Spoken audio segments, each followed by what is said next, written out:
குறைக்க water metro எனப்படும் படகு போக்குவரத்து சேவையை தொடங்குவதற்கான முதல்கட்ட ஆய்வுப் பணிகள் நடந்து வருகின்றன.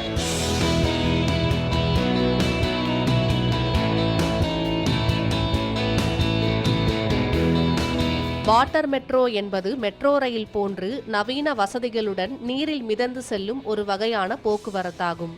கேரள மாநிலம் கொச்சியில் கடந்த 2023ஆம் ஆண்டு இது தொடங்கப்பட்டது. கொச்சி உயர்நீதிமன்றம் உள்பட மொத்தம் 16 வெவ்வேறு வழித்தடங்கள் உள்ளன. ஆனால் தற்போது கொச்சியில் 4 வழித்தடங்களில் செயல்படுத்தப்படுகிறது. இதேபோன்று சென்னையில் போக்குவரத்து நெரிசலை குறைக்கவும் சுற்றுலா வளர்ச்சியை மேம்படுத்தவும் வாட்டர் மெட்ரோ திட்டம் கொண்டுவர தமிழ்நாடு அரசு திட்டமிட்டுள்ளது.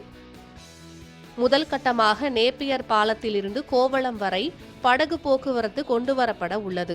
வாட்டர் மெட்ரோவை சுற்றுலா பயணிகள் மட்டுமல்லாமல் பொது போக்குவரத்துக்கும் செயல்படுத்தவும் திட்டமிடப்பட்டுள்ளது. படகு நிலையங்கள், பணிமனைகளுக்கான இடங்கள் தேர்வு உள்ளிட்ட பல்வேறு கட்டமைப்புகளை மேற்கொள்வதற்கான சாத்தியக்கூறுகளை அதிகாரிகள் ஆய்வு செய்து வருகின்றனர். இதற்கான பணிகளில் சென்னை ஒருங்கிணைந்த பெருநகர போக்குவரத்து ஆணையம், நீர்வள ஆதாரத்துறை மற்றும் தமிழ்நாடு கடல்சார் வாரியம் உள்ளிட்ட பல்வேறு துறைகள் இணைந்து பணியாற்றி வருகின்றன.